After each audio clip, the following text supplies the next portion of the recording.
So before I even introduce myself, I want to talk about losing the group in this crit race almost immediately. Part of that was because I was trying to get my watch, my cycling computer, and camera all started at the same time because I was a little bit late to the line, and I'll chat about that in a second. But I was able to catch back on here, and then you'll see that within a few seconds I lose them again. So I kind of figure this rider right here will pull me through, and then I can see that I think it's 961 is not going.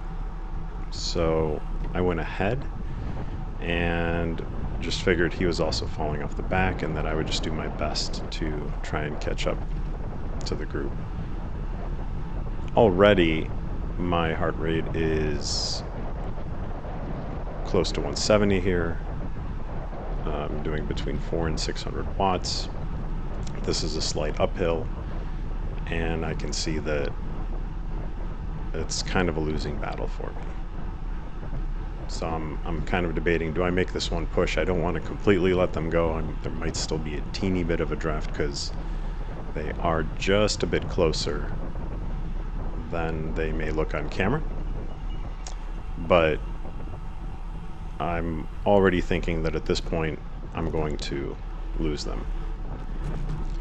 And on top of that, I haven't looked back, but the rider that I previously passed then comes flying past me.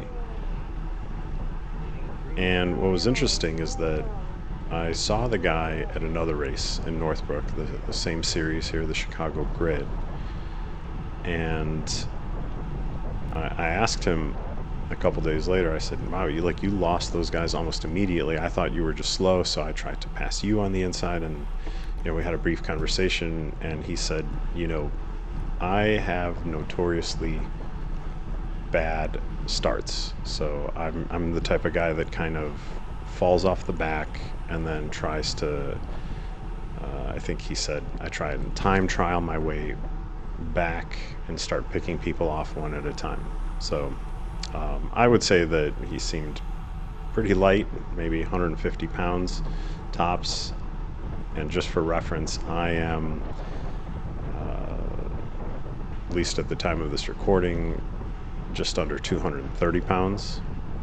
And I'll kind of go into weight being an issue also, because I am able to usually hang with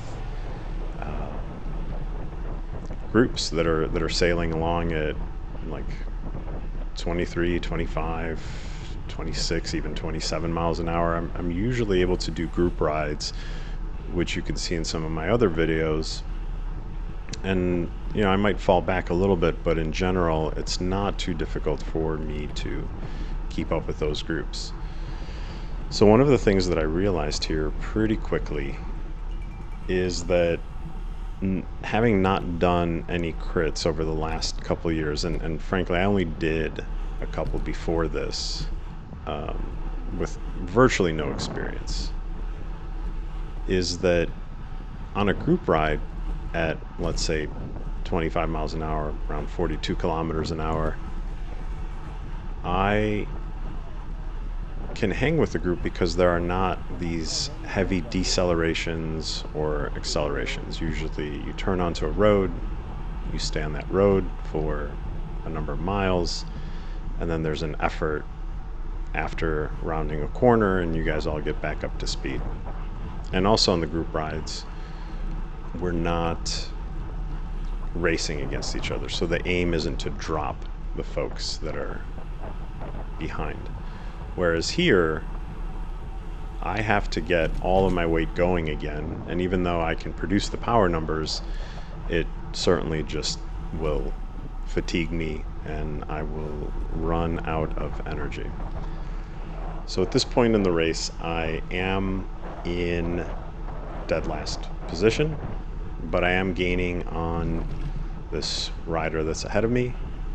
I heard some folks calling out to him at the start of the line, or at the start of the race. I think he may be sort of a a local guy, so I kind of like pulled up to his wheel. I could see that I was going to pass him. I did just take like a couple seconds here to sit behind him and to see if I could relax for a little bit. Especially, it's hard to tell, but this is a little bit of an incline that kind of goes up here. And then I could see that he began soft pedaling, and it was time to continue on because I felt comfortable going a little bit faster, and I would have preferred to simply just ride on my own and push it out as hard as I can.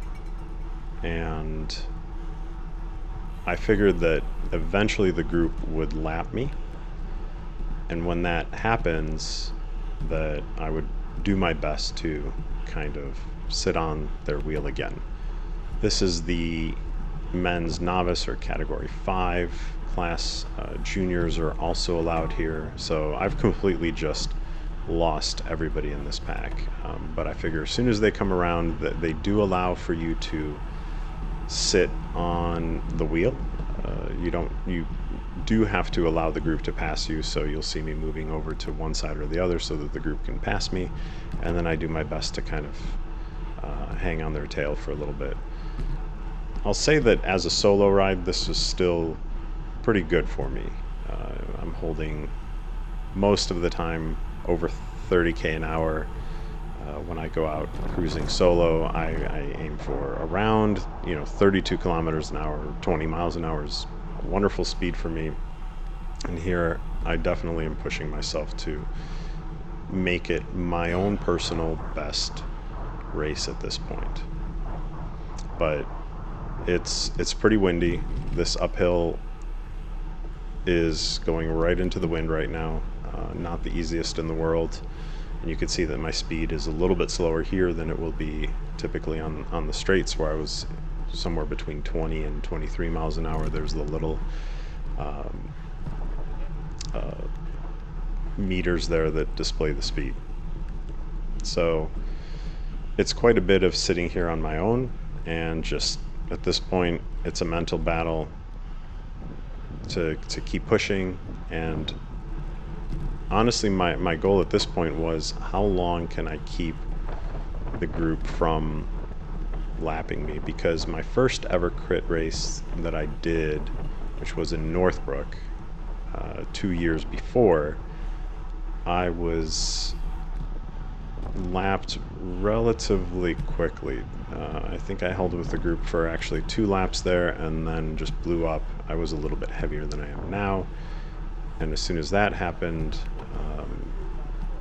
I was cruising a little bit slower. Group came around me, and then I did try and hang on with them for a bit. Even though I was lapped there, I did find some riders to stick with in that other crit, so it ended up being a pretty decent ride, because 3 or 4 of us that were in our little gruppetto, we were all lapped, and we were just kind of working together really, really well, because there was nothing for us to win.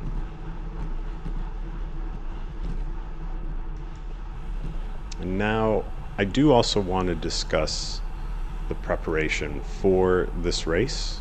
And when I say preparation, I don't mean the training rides before, but the literal morning of preparation. I do work full time, so this race was kind of if I have no meeting scheduled, if I'm okay to take these 30 minutes, then I'll go ahead and do the race. And it was a very last minute registration, and so everything was quite rushed. I sort of did it over, like, basically you could just call it an earlier lunch break, where I worked at the track before and after the race. And because I didn't take the time off and I treated it as a lunch break, which is very different from doing a lunch ride, one of the things that I did not do was to properly warm up and to do enough laps to get myself up to speed. I did do a couple laps before and realized that I was using a bike that is essentially my training bike. I typically don't ride this one anymore. It is a 2016 Giant Defy Advanced Pro 2, which is a great bike, absolutely, for cruising around. But after not having been on it for quite some time and riding a much stiffer road bike, it would have been good for me to reacclimate myself with it, because it does require a little bit more power since the frame is more flexible. Here you can see the motorcycle came by.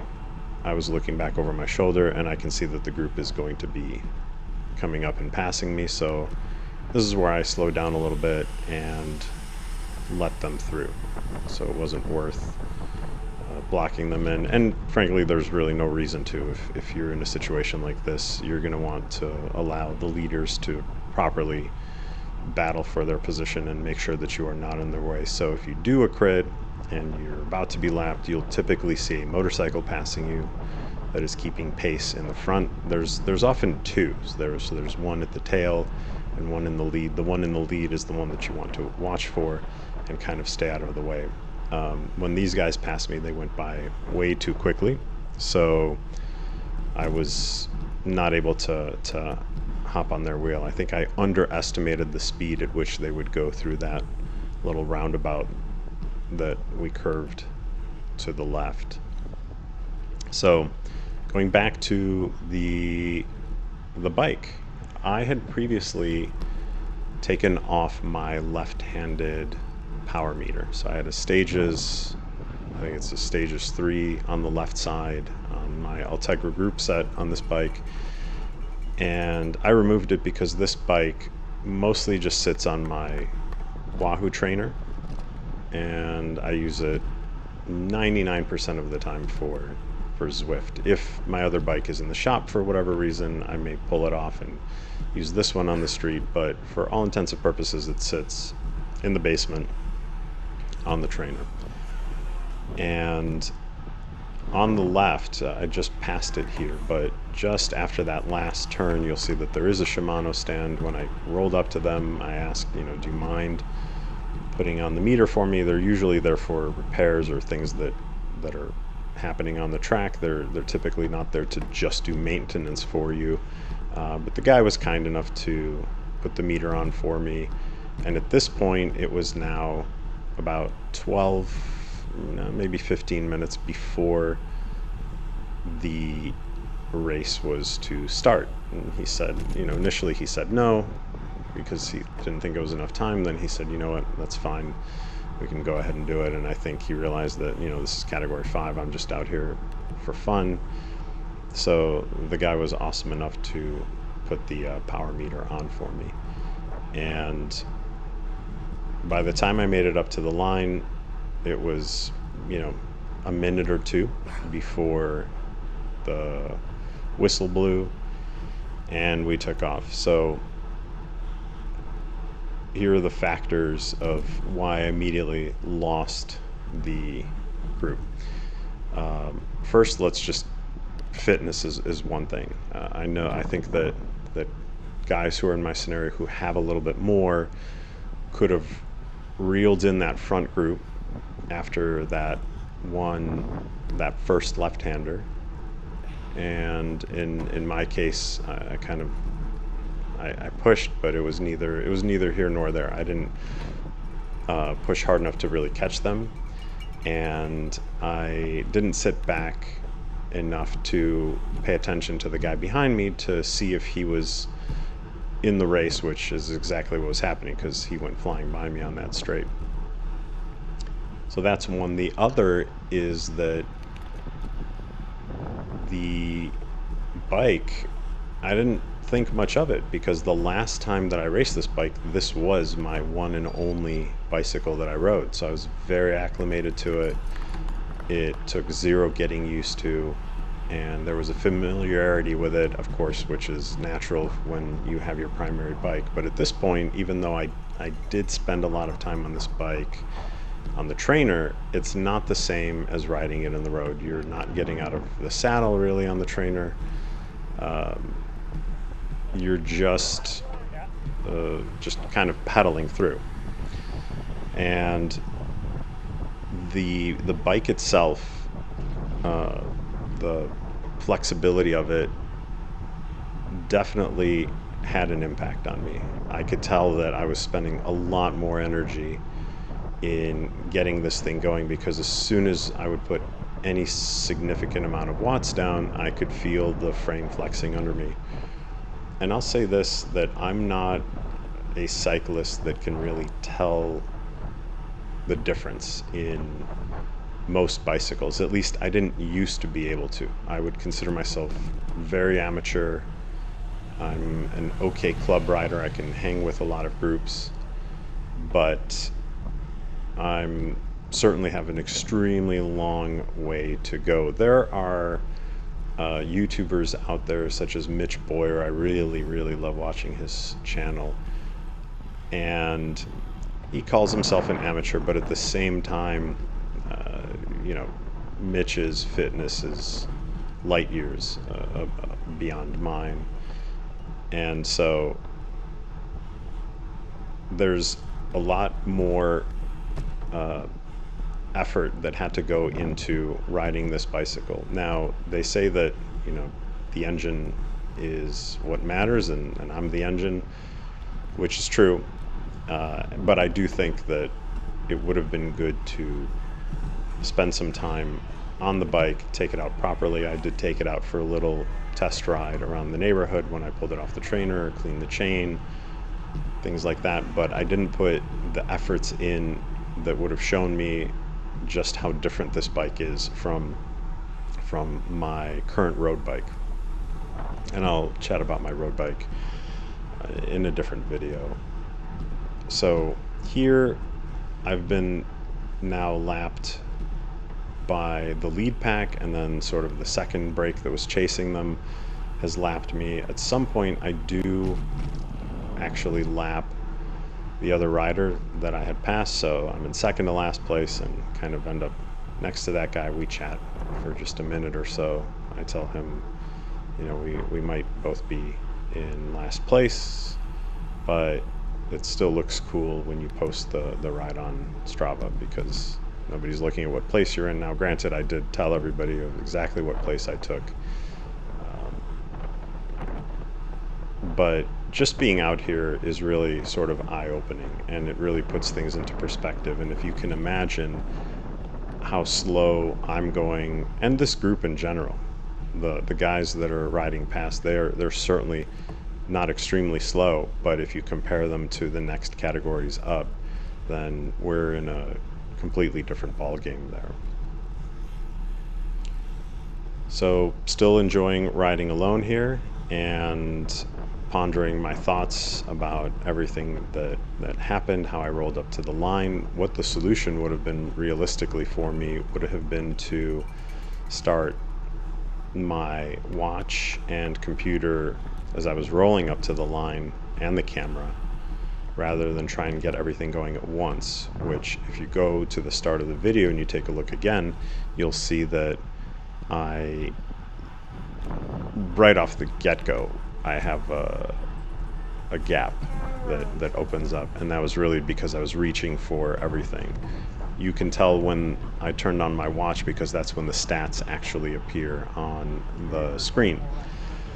And so that little launch can make a huge impact, because once you've lost the group, then you're putting in significantly more effort sitting and pedaling all by yourself.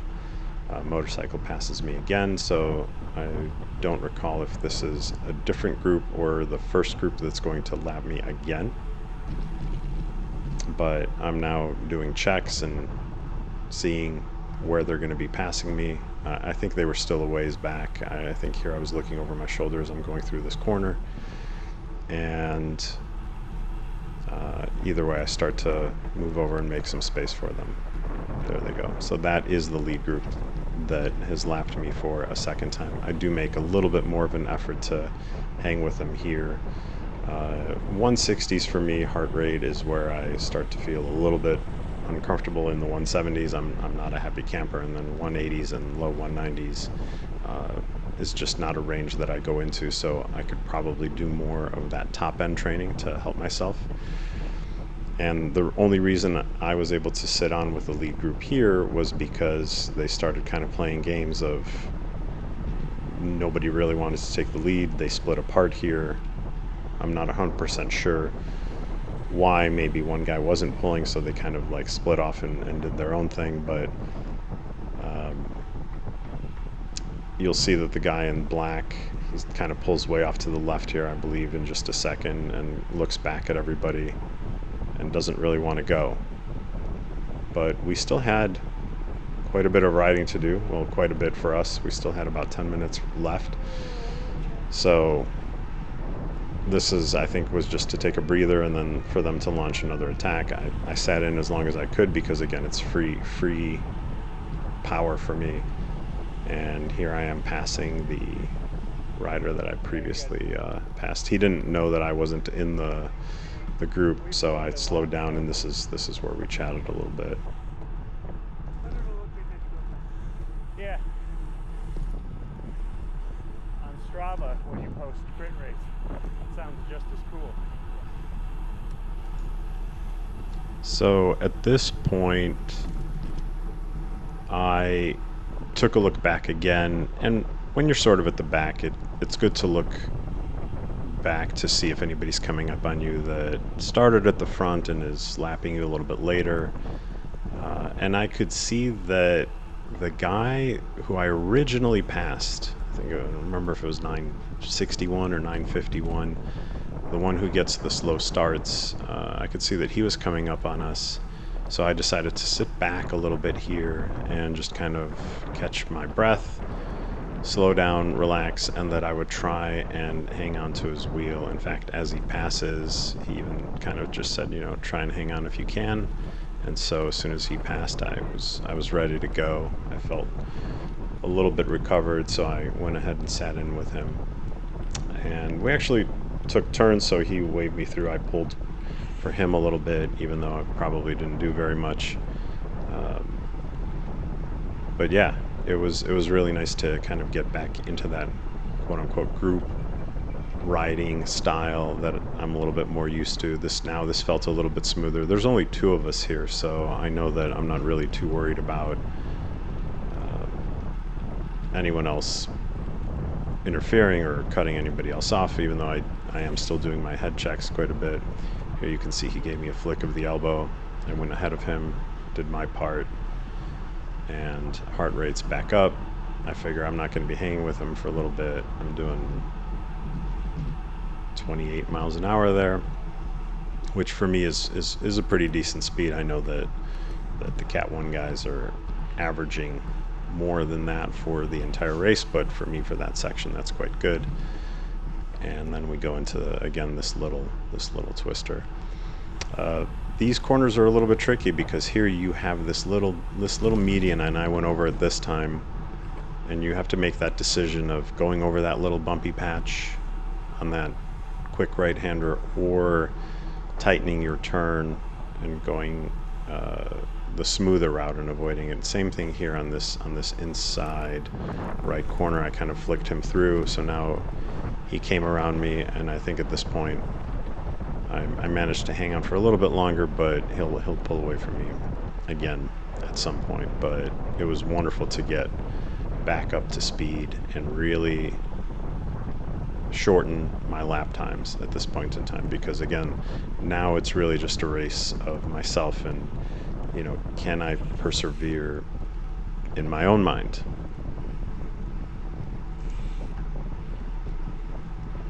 I could see that he slowed to take a little sip of water, so I did the same.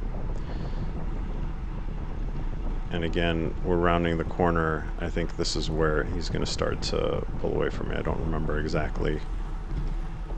But accelerating, him putting in a hard effort is going to be having a much greater reward than it is for me, because I've probably got, 80 pounds on the guy at least.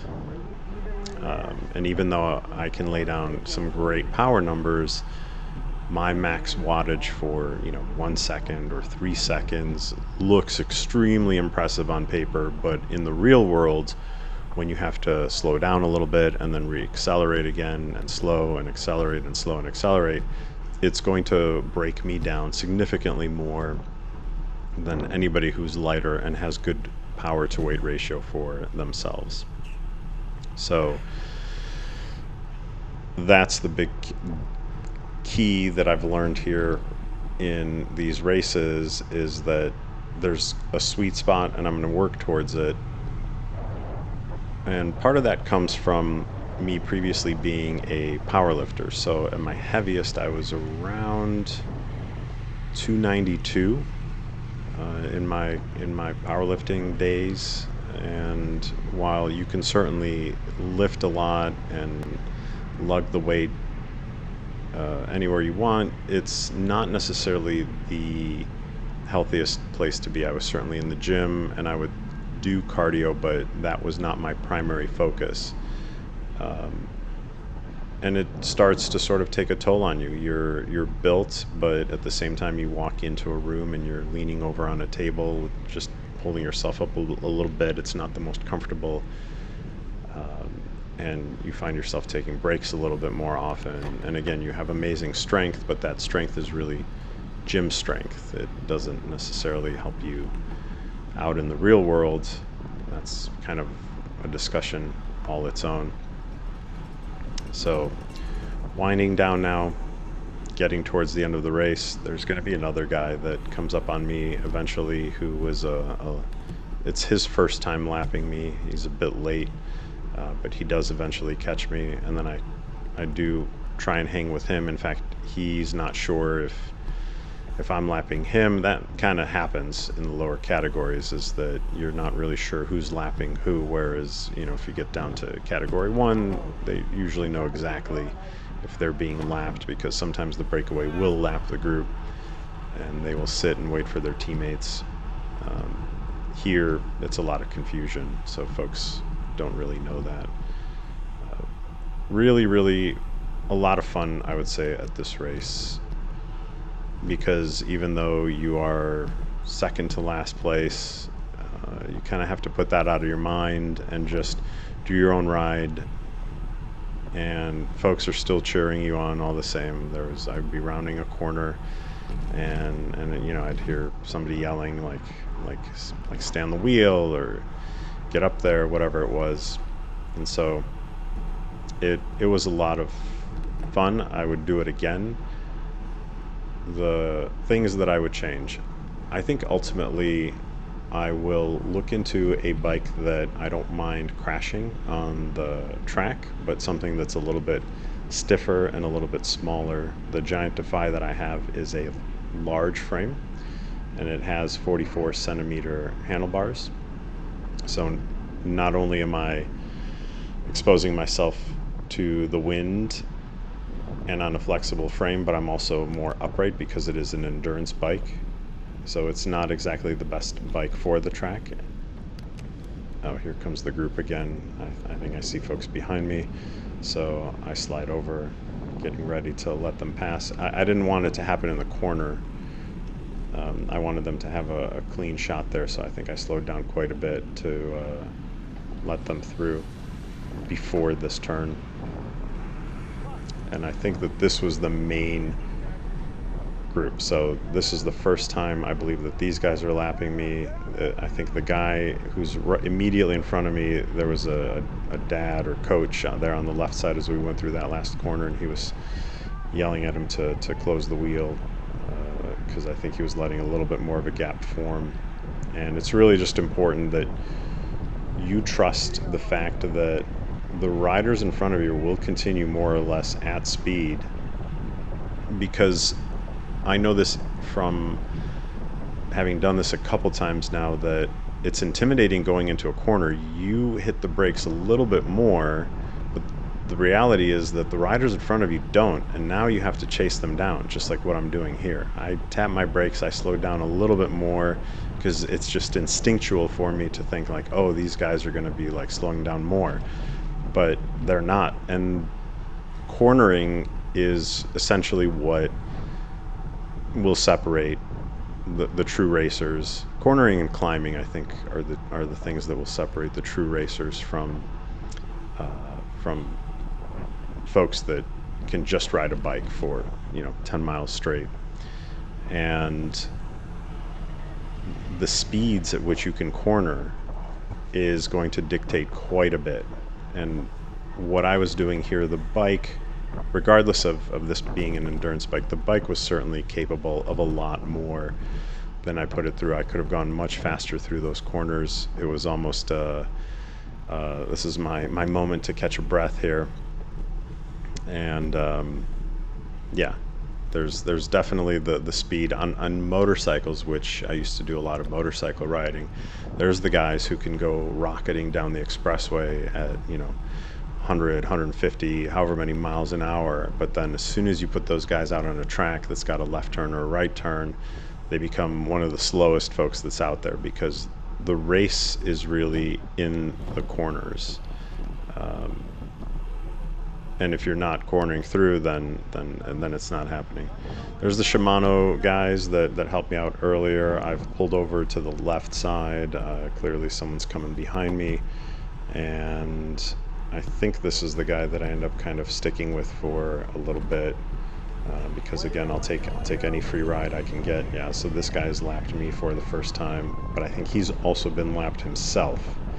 So at this point he was unsure, so I kicked out wide just as I would corner normally, figuring that he was going to take his corner, but he stayed slower into the inside because he thought that, I don't know if he thought that I was lapping him or that other folks were coming up on us.